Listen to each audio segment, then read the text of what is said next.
నమస్తే. Welcome to our channel. Senior journalist Damu Balaji గారు ఉన్నారు. వారితో మాట్లాడదాం. సార్ నమస్తే సార్.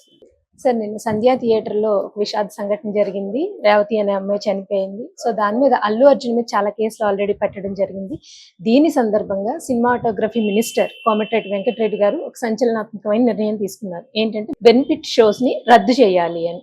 సో దీని గురించి మీరేం చెప్తారు? అదేదంటారు కదా, ఉరుము ఉరిమి మంగళంగా పడింది పాత సామెత. అలాగా అంటే వీళ్ళు చేసిన దానికి అసలు బెనిఫిట్ షోల్నే రద్దు చేస్తున్నాం. అంటే ఇప్పుడు నెక్స్ట్ రాబోయే సినిమా మనకి రామ్ చరణ్ సినిమా ఉంది, గేమ్ చేంజర్ సంక్రాంతికి.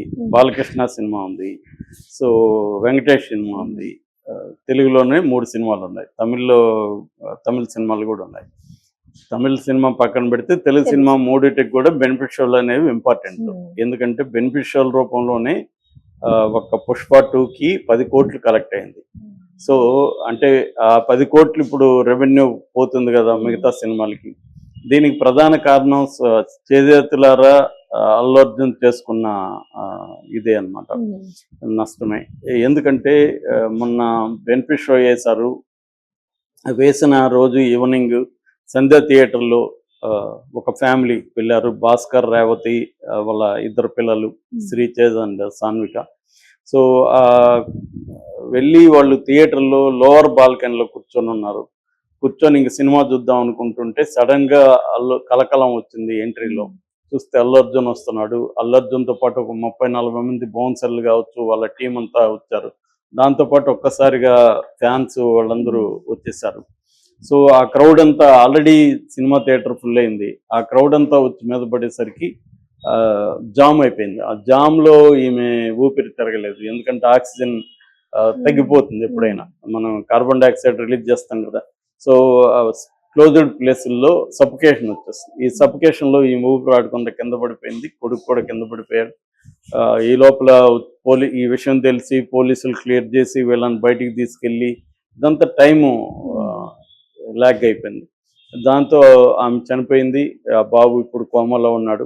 సో దీని మీద వాళ్ళ భాస్కర్ ఆయన కూడా మాట్లాడాడు. మా బాబు కోసమే మేము సినిమాకి వచ్చాం, మా బాబుని పుష్ప అని పిలిచేవాళ్ళు, మా బాబుకి ఆయన అల్లు అర్జున్ అంటే చాలా ఇష్టం, అందుకనే దీనికి తీసుకొచ్చాము అనేది చెప్పాడు. సో ఇక్కడ వాళ్ళ తప్పు కంటే కూడా క్లియర్గా థియేటర్ తప్పు, అల్లు అర్జున్ తప్పు కనబడుతుంది. ఎందుకంటే మనం ఒక్కసారికి ఇంతమంది మీద పడితే లోపల పరిస్థితి ఏందనేది వాళ్ళు ఆలోచించలేదు.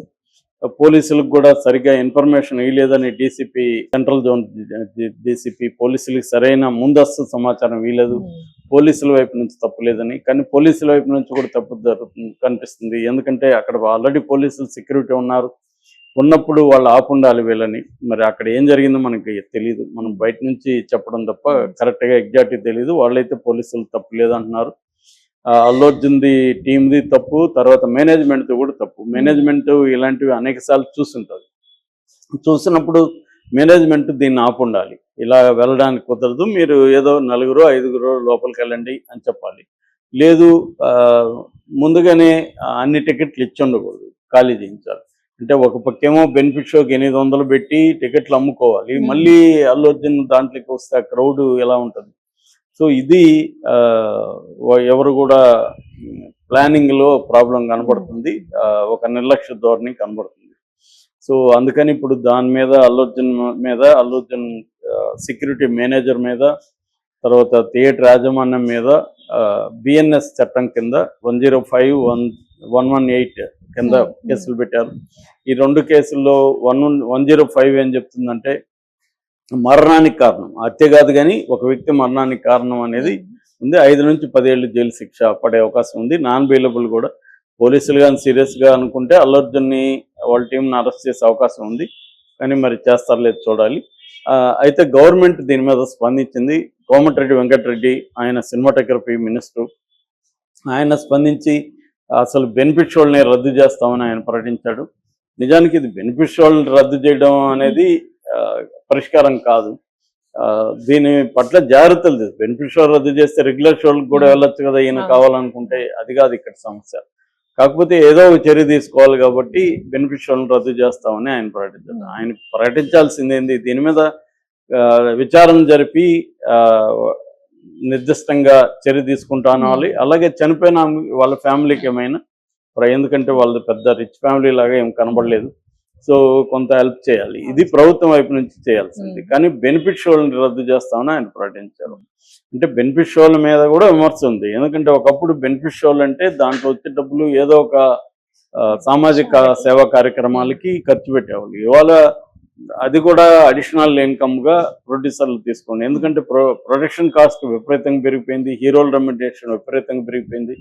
ఇప్పుడు దీనికి 400 చిల్లర కోట్లు అంటున్నారు. ఇందులో 300 కోట్లు ఒక అల్లు అర్జున్కి ఇచ్చేసారు. ఇంకా ప్రొడక్షన్కి అంతా కలిపి 100 కోట్లు ఖర్చు పెట్టారని చెప్తున్నారు. సో అంటే ఇక్కడ ఏంటంటే హీరోలు మేజర్ రెమ్యునరేషన్ తీసుకోవడం వల్ల బడ్జెట్స్ విపరీతంగా పెరిగిపోవడం వల్ల దీన్ని ఎలా రాబట్టాలనే దగ్గర ప్రొడ్యూసర్లు వీళ్ళంతా రకరకాల ఎత్తులు వేయాల్సిన పరిస్థితి ఏర్పడింది. ఇక్కడే గవర్నమెంట్స్ దీన్ని రెగ్యులేట్ చేయాల్సిన అవసరం ఖచ్చితంగా ఉంది. ఎందుకంటే మామూలుగా ఇప్పుడు రామ్ గోపాల్ లాంటి వాళ్ళ లాజిక్ ఏంటంటే ఇష్టం వచ్చిన రేటు పెట్టుకుంటాడు నీకేంటి అని. అలా ఉండదు సమాజంలో. ఇష్టం వచ్చిన రేట్లు పెట్టుకుంటే ఇప్పుడు ఆయన మళ్ళీ విమర్శించాడు అప్పుడు కరోనా వచ్చినప్పుడు. కరోనాలో కూడా వాడు ఇష్టం వచ్చిన రేటు పెట్టుకుంటే నువ్వు కొనుక్కుంటే నిన్నోడు కొనమని అడిగామా అనొచ్చు. 30,000 పెట్టారు రెమ్డెసివిర్ టాబ్లెట్. కాబట్టి దీనికి ఒక మెథడ్ ఉంటుంది. ఈయన అనుకునే లేజర్ థియరీ అనేది సమాజంలో కుదరదు. సో ప్రతిదానికి రెగ్యులేషన్స్ ఉంటాయి, ప్రతి బిజినెస్కి రెగ్యులేషన్స్ ఉంటాయి. ఎందుకంటే దీంట్లో కంపీట్ అవ్వాల్సిన రకరకాల పద్ధతులు, ఇదేమంత ఫెయిర్ బిజినెస్ ఏమి ఉండదు. బిజినెస్ అంటేనే పవర్ను ఉపయోగించుకొని తమకు అనుకూలంగా నిర్ణయాలు కానీ తమకు అనుకూలంగా మ్యానిపులేట్ చేయడం అనేది ప్రతి కంట్రీలో జరుగుతుంది. సో జరిగినప్పుడు దీనికి కొంత రెగ్యులేషన్స్ లేకుండా విచ్చలవిడిగా వదిలేస్తే ఇది ఆటవిక రాజ్యం లాగా మారిపోతుంది. అందుకని రెగ్యులేషన్స్ అవసరం ఖచ్చితంగా. సినిమా కూడా బిజినెస్ అన్నప్పుడు ప్రతి బిజినెస్కి రెగ్యులేషన్స్ ఉంటాయి. ఎందుకంటే ఈ బిజినెస్కి సంబంధించి రాయితీలు గవర్నమెంట్ ఏర్పాటు చేస్తుంది, ఇన్ఫ్రాస్ట్రక్చర్ ఇస్తుంది, థియేటర్లకి రాయితీలు ఉంటాయి. సో అనేక రూపాల్లో వీళ్ళకి ఇస్తారు. ఇప్పుడు అలాగే వీళ్ళు టికెట్ రేట్ పెంచుకోవడానికి దీనికంతా కూడా ఎందుకు ఇవ్వాలి మరి ప్రభుత్వం? మీ ఇష్టం వచ్చినట్టు రెగ్యులర్గా పెంచుకోవడాన్ని వదిలేస్తే. సో ఈ రెగ్యులేషన్ అనేది ఖచ్చితంగా ప్రభుత్వాలు ఇది మన దేశంలోనే కాదు వరల్డ్ వైడ్. ఈయన అమెరికాలో లేజర్ అనుకుంటారు, అమెరికాలో కూడా అదే. అమెరికాలో కూడా పై స్థాయిలో సోషలిజం ఉంటుందని జిజక్ లాంటి ఫిలాసఫర్లు చెప్తారు. ఎందుకంటే వీళ్ళకి ఏదైనా ప్రాబ్లం వచ్చినప్పుడు వాళ్ళని బయటపడేసింది మళ్ళీ ప్రభుత్వాలు. వాళ్ళ లక్షల కోట్ల బ్యాంకు రుణాలని మాఫీ చేసేది ఎవరు? ప్రభుత్వాలే కదా. ప్రభుత్వ బ్యాంకుల్లోనే కదా లక్షల కోట్లు వేల కోట్లు మాఫీ చేస్తున్నారు. వాళ్ళకి నష్టాలని వీళ్ళు భరిస్తున్నారు. సో ఆ కంపెనీలకి ఇప్పుడు మనం ల్యాండ్ ఇస్తున్నాము, ఇన్ఫ్రాస్ట్రక్చర్ ఇస్తున్నాము, అన్నీ ఇచ్చినప్పుడు ఆ కంపెనీని ఇష్టం వచ్చినట్టు రేట్లు పెట్టుకుంటా అంటే ఎట్లా కుదురుతుంది? సో అందువల్ల ఇది అంత సింపుల్గా ఉండదు. సింప్లిఫై చేసి చెప్పడం అనేది రాంగ్. అది తమ తెలివి అనుకోనో లేకపోతే చాలా తెలివి అనుకోనో ఇలాంటి లాజిక్లు కొంతమంది మాట్లాడుతుంటారు. వీళ్ళకి ఏంటంటే బేసిక్ ఎకనామిక్స్